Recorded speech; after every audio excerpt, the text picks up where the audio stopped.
The band is back together here. Pregame.tv, Vegas runner returns. He's been at New Orleans Saints training camp. As we'll find out, Bryan Leonard has suffered through with me solo the last few weeks. We're going to be breaking down Major League Baseball. Dodgers, Kershaw against Kuroda. Yankees. The total on this game is this a typo? 6. Gentlemen, let's lead with Bryan Leonard. Hair Club for handicappers, back in business. Back in business. We're looking sharp, man. Back in business. Seriously. Absolutely. We look Flying Elvis's Utah chapter. Even I got a haircut. Steve's next in line to get a haircut. I'm next, too. Oh, even my haircut, your hair is less than mine. Yeah, we're talking baseball, and I'm glad to have VR back here because Steve hates talking baseball. But, yeah, we're going to take a look at this Yankees and Dodgers game. I like pitchers when they go back to the team they played on before. Kuroda had a lot of success in L.A. Last year there he had a 3.07 ERA. Now he's coming back with the Yankees here. He's been pitching very well. Is not allowed an earned run in 3 of his last 4 starts. Only 2 earned runs in the other start. I mean, Kuroda's pitching really good baseball right now, going against the Dodgers team who was really hot offensively for a while. Now they're starting to come back down to the pack. Puig's slowing down. Ramirez is slowing down. You know, the Dodgers still got a stacked lineup. But, you know, Kuroda's pitched on that team before. He knows these guys. He knows what's going on. And then you take a look at the other side. Kershaw, just 1.74 ERA at home this year. Opponents batting 185 against him. Take a look at his strikeout to walk ratio as of late. His last 7 starts, 52-4. Amazing. Total 6, Steve. I know you don't like going under 6. I don't know where the runs are going to come in. VR, let me ask you, because it seems to me that what happens when you see these totals at 6 and you see these 2 really good pitchers, it becomes a self-fulfilling prophecy that all the coaches get together. We get a guy on first. Let's bunt him over. Half the time he bunts into a double play. And it's like they don't play optimal baseball. They play to just get that run. Yeah. So do you agree a lot of times you see these 2 aces and it's a snooze fest and it's 0-0 in the 6th inning and then they score 7 runs top of the once you get the bullpen. And here's the thing. I disagree with a lot of bettors that say the market hasn't gotten more efficient or hasn't gotten tighter. Because there was a time not long ago where you never saw 6. Right. And I know betting syndicates and wise guys and professional bettors that absolutely annihilated the books for decades going under 7s. In baseball because that was the lowest number you ever saw. Going under 34s in the NFL because you never would see 31s like you do now. Exactly. And it's windy. And in NHL, which isn't efficient as the other sports because the popularity isn't there, at least from the wise guys, because of the low limits, so you don't get big betting syndicates betting into NHL totals. But the lowest you see is a 5 with juice until the Stanley Cup Finals or the playoffs, and you'll see a 4.5. Right. So seeing a 6 just tells you how much the market's changed. With that said, that's still the lowest they're going to go. And there are times I've handicapped the game and I've seen 3-2 final written all over it. So to me, just because it's off that key number, which we know 7's a key number, 9's a key number, 11's a key number, sometimes there's still value going under 6. When you look at these 2 teams, I think the only way you could look is to play the under. I mean, you got the Yankees, an American League East team, 3.9 runs per game, lowest in the AL East. But they only allow 3.9, which is top 5 in the American League. So they're not the Yankees we're used to seeing. And then you look at the Dodgers, who are only San Fran puts up less runs than them in the NL West.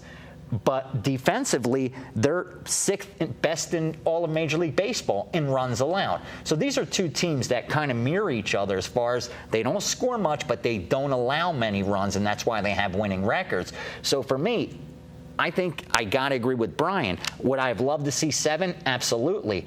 But with 7, I think I would have been wondering, what am I missing here? Because it shouldn't be 7. Here, I think you're going to get a lot of public money because it is the Yankees, it is the LA Dodgers. I think you're going to get the public money, even though with these 2 pitchers that may look to go over because it's so low. This video got cut, and now I have the under in tonight's game too. I mean, I think this is an under series.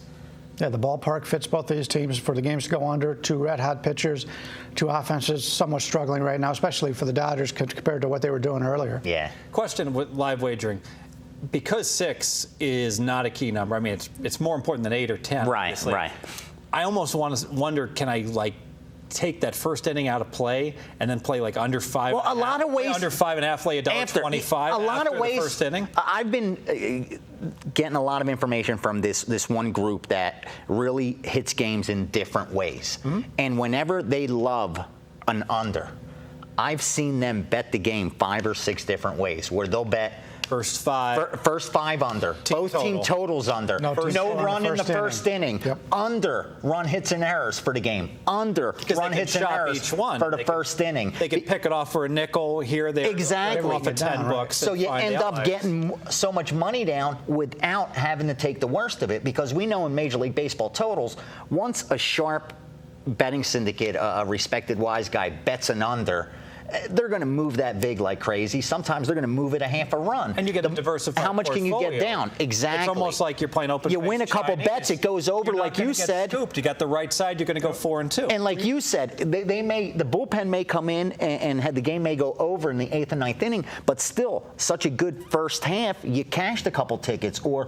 it did stay under the run hits and errors. They didn't score a run in the first inning. So it is a great way to diversify. And I think bettors watching this, you got it when you see, if you're going to jump on a move, meaning a play that you know got wise guy money, you know it's sharp money. Right. Look elsewhere. Look at the first quarter under, first half under. Different ways to attack it. Money lines if you have to. Yeah, when the guy makes the stupid 3 at the end of the game and it goes overtime, and I throw the remote into the. Whenever you send me a play, and I know when your plays are going to move, that's a given.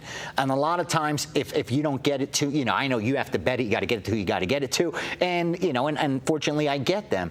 But sometimes I know I have minutes to get down, and I may get down in one spot, and then everywhere else it's changed that I want to get down. So that's what I do. I attack it different ways. And I think a game like this, if you see that sharp money moves it under, and the value is now you got to lay vig at under 6, you may want to look at different ways to pound it. Correct. Very, very good. But for these purposes, we're going to keep it simple. But under 6. Make it official. Brian, go ahead.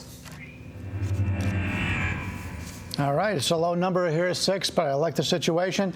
And earlier in the year, the Dodgers had a lot of problems with the bullpen. They switched closers. In fact, they just signed the Beard from San Francisco today, Wilson, to a minor league contract. So they had another arm eventually. He's going to be doing some rehab right now. But once he makes it back up to the majors, another guy in that L.A. bullpen. They've been spending money, a lot of money. Unfortunately, it doesn't look good for my Arizona season wins to win that division, which look a lot better. Oakland's going to pay for that 6-1. I sure hope so. Oakland's looking really good, and Tampa's looking good.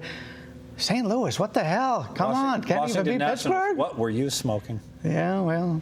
Can't win them all. Can't win them all. But in this one, we're hoping to win with the under 6. Look, as you pointed out, I'm looking for a 3-2 game. Like it. Excellent. And I like the idea of the derivatives so that you don't have that 3-1 situation with the man on first and there's a bunt and the guy throws it in the right field corner. And there you go. And you wonder what the heck just happened. Baseball, I love it. No, I like making money with it. These guys love it.